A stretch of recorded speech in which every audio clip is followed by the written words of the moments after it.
Good morning, YouTube. We are back at Authentic Details because today we're going to talk about how to disinfect your car from something that's kind of going around right now.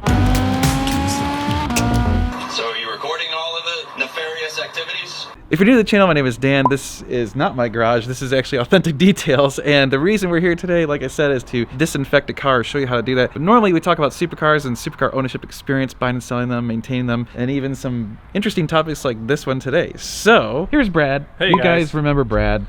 I'm here often. Yeah, I this is like my other home. So what happened is actually this morning, Brad and I both simultaneously had this idea. We started texting each other almost at the same time. We're both thinking about it, and it was like, you know, how do you take care of disinfecting your car? Because right now, with a certain thing that we're not supposed to talk about, because then YouTube demonetizes me, but we're not going to talk about that. Whenever this is brought up, I thought about how do you actually disinfect your car, because like if I went to a car show and people wanted to get in my car, I don't want to say no and be that guy, but then I don't want to like not get sick. So we all know about like what they're saying to do with social distancing and all that stuff, but I mean, what do you do about your car? So Brad's gonna teach us. I'll tell you everything that I know. We run through a lot of cars here at Authentic Details, so we started thinking about, well, how do we protect ourselves, number one, but what can we teach you guys to protect yourself as well? So there's a lot of this going around right now, and there's a lot of hysteria. And I just gave it to you. Yeah, thanks, man. Now I have this, and we're thinking, okay, well, cars, you touch these cars, people are in these cars, they're sneezing, whatever, inside your vehicles, and we don't even know what our customers have done in their vehicles since we were receiving it. So it was important for us to come up with a good path, a good way forward to protect our employees, but also protect you, the consumers. We're going to tell you what we know and what we would recommend to do. It's very simple. There are also a lot of misconceptions out there that we're seeing about this and what does work for it. And we've seen some detailers saying that they're going to steam clean interiors, they'll do all-purpose cleaner on interiors. Well, the reality is that neither of those are really going to work, not to the level that we need them to work. I think it's important for all of us to do our part here to avoid or help slow the spread of the virus. I think is the most important thing for all of us to be thinking about. So we're going to show you a few quick tricks that you can do at home, and then there's also some questions that you would want to ask a detail shop to make sure that they're actually properly disinfecting your interior. Because keep in mind, this isn't a bacteria, it's a virus, and viruses are very different in nature than a bacteria is going to be. So anything that's antimicrobial, antibacterial isn't really going to do the trick. So we can talk about what's going to happen, and we'll walk you through a couple parts of the car here to explain that. All right, so what we want to do is we kind of want to cover all the major surfaces, because obviously certain surface types need certain types of treatments and other surfaces need different types of treatments. And so we were discussing, we're like, yeah, there's probably like a good 10 or so different surface types that you can kind of encounter in a car. So we're going to kind of go over those and tell you how to take care of them, how to disinfect them, and then you'll feel more comfortable about not spreading that. So we're going to imagine that I just coughed on my hand and now I've got that problem. Thinking about if I was gonna be using my car, if someone was gonna use my car, so I'm gonna like be doing that, and I might even like touch the paint and touch the glass, but I'm for sure gonna touch that. And then if I'm sitting in the car, you know, I might touch this getting in the car, you know, so we're spreading this all over there, and like I might even touch this, or certainly the oh shit handle up here. You know, I'm definitely gonna touch that. And then I'm gonna crawl in. When I'm driving, we'll be touching this all over. We'll be touching that for sure. We got the shift knob, we've got the steering wheel, the blinkers, we've got the shift paddles, we've got all these buttons, right? There are buttons and buttons and buttons in this car. These Macans have every button known to the human race.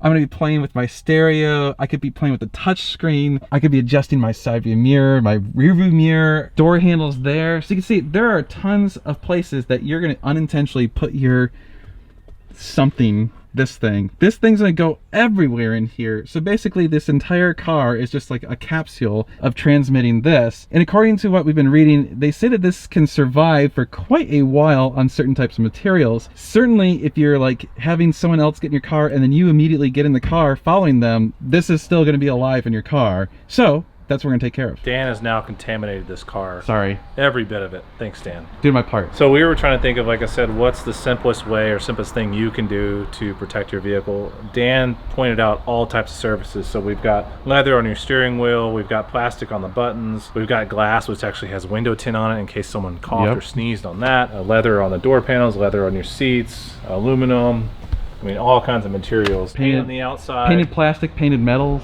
So what does that mean? Well, for me, in this scenario, it will matter with what we do after, but the most important thing first is to clean and kill the virus that's on whatever surface this is on. So the best thing that we think will do this, you should be able to get this anywhere if it's not sold out, is Lysol.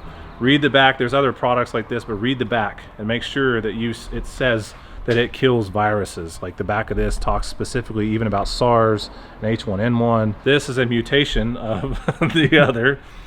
So for us, it's important just to be aware of what we're dealing with. Simplest way to do this is going to be to just spray a microfiber towel, because we know that's not going to scratch anything, with the Lysol, and then just wipe everything down. Now the reality is this is probably going to extract all of your cleaners and your chemicals and everything that you put on to protect these products or to replenish these products. So keep in mind, this is leather.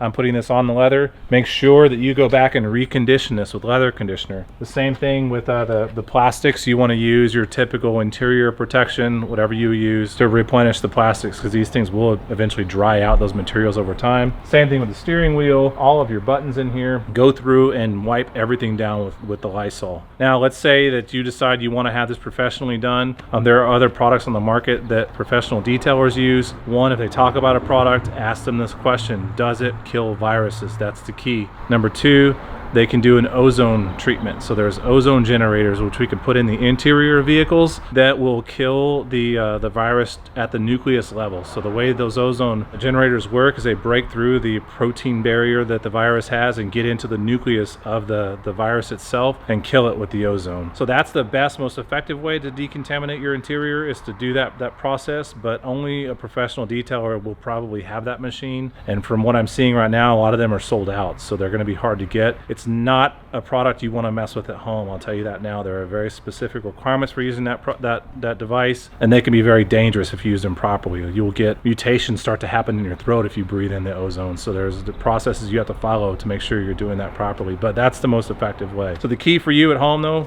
simple Lysol, wipe everything down, and then reinstall all of your protection products. You're going to be just fine. Otherwise, consider the ozone treatment as the highest level of decontamination you could do. So let's say I can't get a hold of Lysol. What's another option? IPA, isopropyl alcohol, which also is hard to get right now, but I would recommend something like that. Otherwise, you could also do some of the all-purpose cleaners if you can let them dwell on the surface. Soaps, anything like you had, they would even use a soap from your sink that you would use whenever you wash your hands.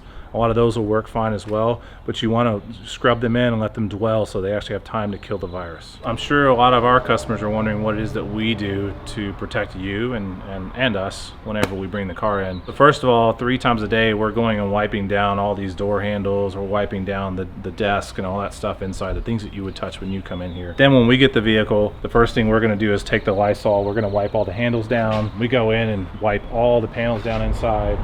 We'll wipe the steering wheel down, wipe the console, gear shifter, all the things that Dan touched, we know you've been touching. We're going to do that to protect ourselves. We're also offering any of you guys that are interested in interior ozone treatments. So we can do that. It takes about an hour to an hour and a half for us to get through the whole interior and do the ozone treatment. But it's something that if you're really just nervous about tackling it yourself, or you're overly concerned, our guys will be wearing gloves, personal protective equipment, mask, and all that stuff before they get in and decontaminate your vehicles, to make sure that they're just as protected. So if that's something that you're interested in, reach out to Dan, reach out to myself, and we'll make sure and get you taken care of. Yeah, so if you need to get in touch with Brad, go to authenticdetails.com. It's got his phone number, it's got his email address. You can get a hold of him there. Obviously, they do all sorts of other stuff, and that's kind of their primary business. We just thought that would be a cool thing that, you know, some of you might not have the ability to clean out your car. Maybe you just don't trust having any chemicals touching your seats and leathers and whatever. Maybe you've got an older classic and they have more sensitive materials. I don't know. I can think of 1,000 reasons why you might want to have it done with ozone as opposed to actually putting chemicals on the car. We were discussing the whole ozone treatment thing, and it's kind of like, probably don't want to mess with it unless you really know what you're doing, so don't do that. you could get hurt. So I was only at Brad's for a few minutes. I was actually just dropping off my wheels. As you can see, the Ferrari wheels are getting refinished. We will show you all about that once they get back. So you're gonna love this. This is gonna be awesome. We're getting them all taken care of. We forgot to discuss on the outside of the car. So Brad was saying when you have a PPF, you don't have to worry about using Lysol or rubbing alcohol. It should not affect it at all. If you have a ceramic coating, definitely it will not be a problem. However, if you use a regular traditional wax and you use those chemicals on the outside on the paint of the car, it's probably going to strip the wax off the paint. It's not going to hurt the paint, but you just be aware that you're probably going to have to re-wax that section of the car. So for example, if we were doing the door handle on my car, spraying Lysol on it or using rubbing alcohol on it, and if it was waxed, we would want to re-wax the door handle and maybe the area around it. Shouldn't be a big deal. So just use those precautions. Remember, any surfaces that you're cleaning, you probably want to put some sort of conditioner back on that product, because these are really hard chemicals that are stripping off any of the waxes or conditioning stuff that's already in there. So the other thing I wanted to talk about while I have you here is I've partnered up with my friend the Tour Master. Yes, that's what he wants to be called, the Tour Master. So we're going to be doing 2 events coming up. So the first one is May 2nd and 3rd. He's hosting what he calls the Stampede. It is a driving event. It is a tour, not a rally. So it is guided. So he has cars that guide you, that clear out the path, that make sure that there's no police. They have destinations, everything. Anyway, you're going to want to go to tourmaster.smugmug.com and you can find out all about it. So it's a very small, intimate group and it's a lot of fun. I've done some of his drives before and they are simply the best, most well-organized drives that you can think of. So if you're in the Austin area or want to come down to the Austin area, I'm going to be doing that one on May 2nd and 3rd. It's going to be awesome. But better than that, we started planning out, we think we're going to have a tour for all of you. So we want to host the Normal Guy Super Tour. So we don't have a date yet. We're thinking it's probably going to be in October. So hopefully all of this stuff will be gone by then and we can resume normal life. And I'm sure a lot of us are gonna be dying to get out and drive. And if that's true, it should be perfect timing. Certainly a lot less hot that time of year than it is during the summer here in Texas. Stay tuned for more information about that. If you're interested in doing a tour with me, probably like a 3 or 4 day tour, let me know in the comments below. I would appreciate that kind of feedback because that would be something that I'm actually trying to organize right now. So these tours, unlike a lot of these rallies, are actually, they're taken very seriously. He makes sure that everyone has radios, that all your cars pass inspections, that they're safe, that no one's doing stupid things. And if you do dumb things, you get disinvited. This is for more of us adults who want to go out, have a spirited drive that's guided, and have some cool destinations. So that's what this is all about. So any of you that are interested, again, go visit tourmaster.smugmug.com. Go check out the Raging Bull Stampede. That's what's coming up in May. And then we're going to have more information about the Normal Guy Super Tour on my website as soon as we start hammering that out. So again, give me your feedback. Let me know what you think. If you'd be interested in participating in something like that. Also, let me know what sort of dates you think would be the best. And basically, we're thinking it's going to be a small, intimate group, probably like 20 people or less, maybe even only 15. It's going to be pretty small, but that's kind of what's going to make it cool. So if you wanted to do a drive with me, hey, this is your chance. I know a lot of you said you'd like to do that. Well, here you go. You guys are amazing. Thank you so much for watching. Don't forget to like, share, and subscribe if you thought this video was good. I do appreciate when you do those things. It does help out my channel. Also, don't forget, go to my website, sign up for my email list, or buy some of my merch, or become a member of the channel. If you do any of those 3 things, you're automatically entered to win as soon as we hit 55,000 subscribers. One of you is going to win a Sliplow Scrape card, or go visit bit.ly/NGS-Scrape and use the code NGS10. You can get yourself one of those Sliplow Scrape cards right now. They are awesome. I've already scraped a few times, so it's installing mine. Oh yeah, those of you that wanted to see if they actually work, well, yeah, you can already see there is some damage to the scrape guard and no new damage to the bumper. So these things are holding on pretty good. Yeah, you can really see how badly scraped that third one is. That one really got beat up pretty substantially. We're gonna be doing a lot of car stuff. You're gonna want to stay tuned. It's gonna be sweet.